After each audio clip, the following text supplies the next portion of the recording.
और भ्रष्टाचार की बात मैं इसलिए करता हूं, 10 साल पहले देखेंगे तो यूपीए की सरकार में एक के बाद दूसरा भ्रष्टाचार नजर आता था, लेकिन मोदी सरकार के पिछले 9 साल उठाकर देखिए, ईमानदार सरकार नजर आती है तो प्रधानमंत्री नरेंद्र मोदी के नेतृत्व।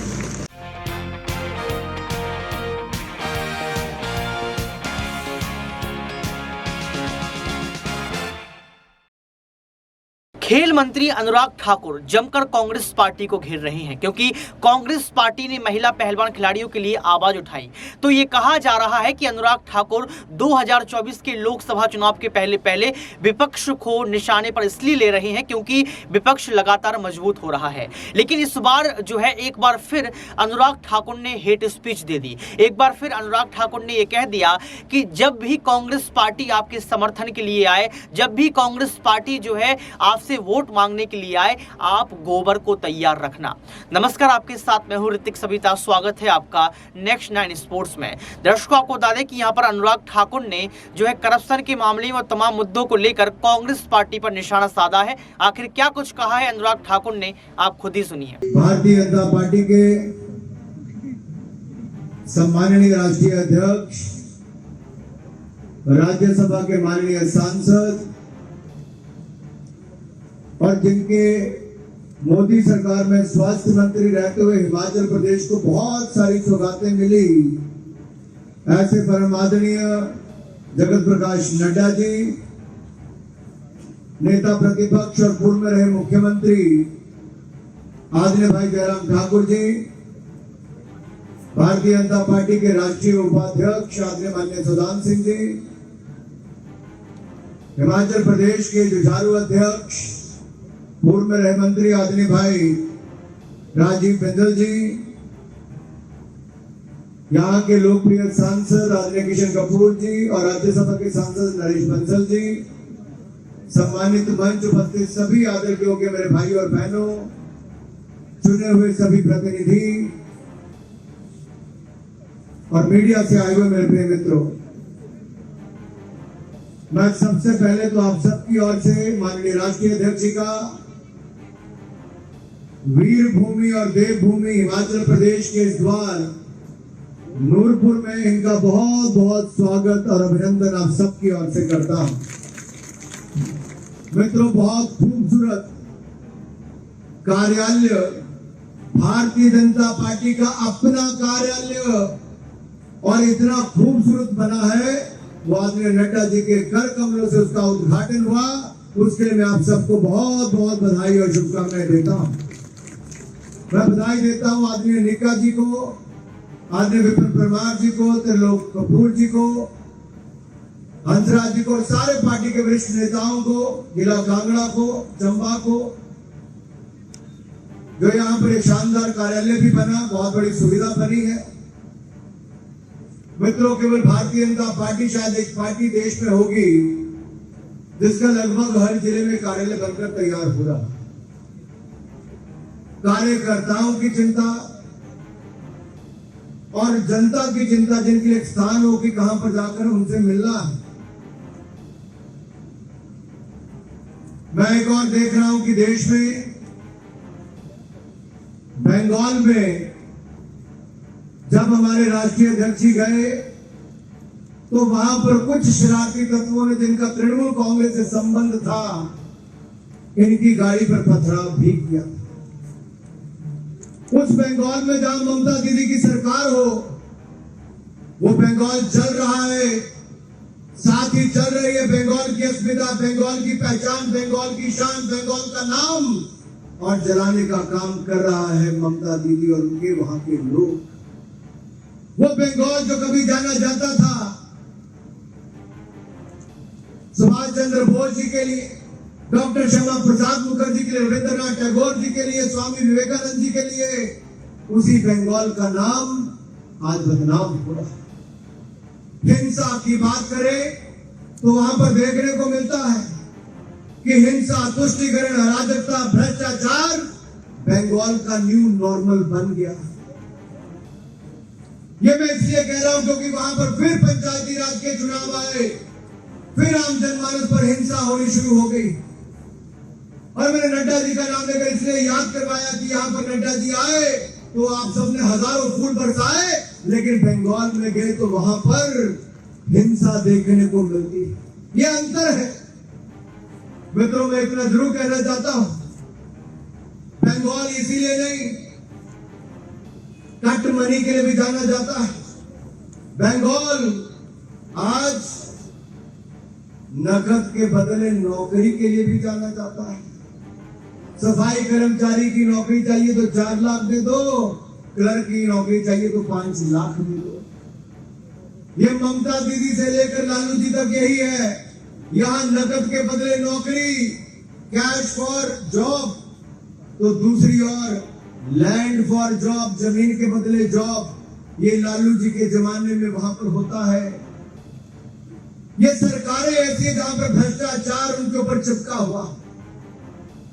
और भ्रष्टाचार की बात मैं इसलिए करता हूं, 10 साल पहले देखेंगे तो यूपीए की सरकार में एक के बाद दूसरा भ्रष्टाचार नजर आता था, लेकिन मोदी सरकार के पिछले 9 साल उठाकर देखिए, ईमानदार सरकार नजर आती है तो प्रधानमंत्री नरेंद्र मोदी के नेतृत्व। 1 रुपए के घोटाले का कोई आरोप नहीं लगा पाया, ना किसी मंत्री पर, ना किसी नेता पर, और ना ही प्रधानमंत्री पर। आज देश अपने आप को ज्यादा सुरक्षित महसूस करता है। सीमा पर खड़ा हमारा जवान, आज उसको आधुनिक हथियार मिलते हैं, आधुनिक वस्त्र और बुलेट प्रूफ जैकेट मिलती है, राफेल विमान मिलता है तो मिसाइल भी मिलती है। हमारे सेना को मजबूत और सशक्त भी किया और भारत को और सुरक्षित महसूस करवाया तो नरेंद्र मोदी की सरकार ने करवाया। 1 लाख करोड़ से ज्यादा के रक्षा उपकरण आज हिंदुस्तान में बने। आत्मनिर्भर भारत को बल देने का काम हुआ। जहां देश अपने आप को सुरक्षित मोदी सरकार में महसूस करता है, वहीं आज एक सेना का जवान तमिलनाडु में अपनी बीवी की सुरक्षा की गुहार करता है। कांग्रेस और डीएमके की सरकार में पेटाबीडू में उस सैनिक की पत्नी को कपड़े फाड़ के रंगा घुमाया जाता है। इससे बड़ी शर्मनाक बात क्या। और वहां की सरकार मूक दर्शक बन के रहती है, स्टालिन जी उस पर कोई कदम नहीं उठाते हैं। मित्रों, तुलना इसलिए करनी होगी कि पहले बेईमानों की सरकार थी, आज पार्टी का कार्यकर्ता या जनता कह सकती है आज ईमानदार सरकार है और दमदार प्रधानमंत्री भी है। मैं आपसे निवेदन करने आया हूं, एक और प्रियंका दीदी गई है मध्य प्रदेश जबलपुर, लेकिन वहीं पे राहुल गांधी जी 2017 में आए। वो वहां पर क्या कहते थे, 2018 में आके वहां पे गारंटी देकर गए थे कि किसानों के कर्जे माफ कर देंगे, बेरोजगारों को बेरोजगारी भत्ता देंगे। कांग्रेस की सरकार भी मध्य प्रदेश में आई, लेकिन ना बेरोजगारी भत्ता मिला और ना ही वहां के किसानों के कर्जे माफ हो पाए। राहुल गांधी जी मुंह दिखाने लायक नहीं रहे तो बहन प्रियंका जी को वहां पर भेज दिया। मेरा प्रियंका गांधी जी और कांग्रेस पार्टी से प्रश्न है कि किसानों के कर्जे क्यों माफ नहीं हुए और आज कौन से झूठे वायदे करने आए। यही हिमाचल प्रदेश में आज से 6 महीने पहले कांग्रेस ने कहा था आपसे 2 रुपए किलो गोबर खरीदेंगे, 100 रुपए किलो दूध खरीदेंगे, 300 यूनिट बिजली मुफ्त में देंगे, 1500 रुपए बहनों के खाते में आ जाएगा। मेरी बहनों के 1500 रुपए खाते में आ गया? वो आया कि नहीं आया? क्या 2 रुपए किलो गोबर खरीदा? क्या 100 रुपए किलो दूध खरीदा? क्या आपके बिजली के बिल माफ हो गए? अरे जब कांग्रेस ही आए तो गोबर बचा के रखो, फिर आपको पता है क्या करना है।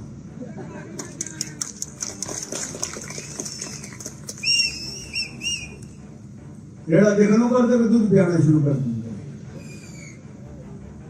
भाई और बहनों, ये फर्जी गारंटियां देकर सत्ता में आते हैं फिर भूल जाते हैं। पहले फर्जी गारंटियां थी, अब हाफना शुरू कर दिया है। अब कोई जाता तो कहते पैसे नहीं है पैसे क्या करें।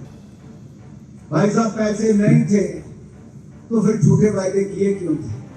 ये बहुत अनुभवी नेता इनके चुनकर आए हैं। मैं इनके अनुभवी नेताओं से कहना चाहता हूं कि मेरी बहनों के खाते में ब्याज समेत पिछले 6 महीने के पैसे भी डालो और बगैर कोई कर्ज लिए अब हिमाचल प्रदेश को कर्ज मुक्त भी करवाओ। मेरा इतना ही निवेदन रहेगा। हमने नड्डा जी को सुनना ज्यादा समय नहीं लेंगे, लेकिन इतना जरूर कहना चाहता हूं मित्रों, प्रधानमंत्री मोदी जी की 9 सालों की पहचान सेवा, सुशासन और गरीब कल्याण। प्रधान सेवक के रूप में काम किया, सेवा के नए आयाम स्थापित किए। सुशासन क्या होता है ये गुड गवर्नेंस नरेंद्र मोदी की सरकार ने दिखाई और गरीबों के कल्याण के लिए इतनी योजनाएं चलाई कि आज 27% गरीब गरीबी रेखा से बाहर निकालने का काम अगर 9 वर्षों में दुनिया कोई सरकार कर पाई तो नरेंद्र मोदी जी की सरकार ने किया है। नरेंद्र मोदी की सरकार। तो एक बार नड्डा जी के माध्यम से मोदी जी के 9 सालों पर उनको धन्यवाद करते हुए एक बार जोरदार नारा लगाएंगे। मोदी जी को जय श्री राम, जय श्री राम, जय श्री राम। मोदी जी को जय श्री राम, जय श्री राम, जय श्री राम। नड्डा जी को जय श्री राम, जय श्री राम, जय श्री राम। मित्रों, देश को स्थिरता और निरंतरता चाहिए। क्वांटिटी और स्टेबिलिटी इज द की। और आज दुनिया हिंदुस्तान में और हिंदुस्तान के नेतृत्व में उम्मीद देख रही है। हमें अपने भारत के प्रधानमंत्री जो दुनिया के सबसे लोकप्रिय प्रधानमंत्री के रूप में उभरे हैं, 78% वोट के साथ 3 साल लगातार मोदी जी को दुनिया का सबसे लोकप्रिय नेता चुना गया। इसकी आप सबको बहुत बहुत बधाई हो, बहुत बहुत बधाई हो। और अब तो इटली की प्रधानमंत्री ने कहा मोदी जी सबसे लोकप्रिय नेता, तो ऑस्ट्रेलिया के प्रधानमंत्री ने कहा Modi is the boss, Modi is the boss. ये सम्मान केवल मोदी जी का नहीं, ये 140 करोड़ भारतीयों का सम्मान है। और ऐसे राष्ट्रीय अध्यक्ष जी को जिनके नेतृत्व में हमारी पार्टी और आगे बढ़ रही है, आपको भी बहुत बहुत बधाई। और नरेंद्र मोदी जी का शानदार और ईमानदार सरकार देने के लिए बहुत बहुत धन्यवाद। तो सुना आपने इस वीडियो को सुनने के बाद आपको पता लग गया होगा कि अनुराग ठाकुर ने विपक्ष पर हमला बोला, गोबर तक की बात कर दी, गोबर को तैयार रखी, इस तरीके के शब्द बोल दिए। तो विपक्ष ये आरोप लगा रहा है कि अनुराग ठाकुर हर बार की तरफ जो है हेट स्पीच दे रहे हैं। लेकिन अनुराग ठाकुर या बीजेपी पार्टी का कोई बड़ा नेता जब हेट स्पीच देता है तो उस पर कार्रवाई क्यों नहीं होती है, ये सवाल विपक्ष का है। लेकिन दर्शकों, जो बात अनुराग ठाकुर ने कांग्रेस पार्टी के लिए कही है, क्या आप इससे सहमत हैं? अगर सहमत है तो कमेंट बॉक्स में आप जरूर बताएं। आज के लिए सिर्फ इतना ही। देखते रहिए नेक्स्ट 9 स्पोर्ट्स।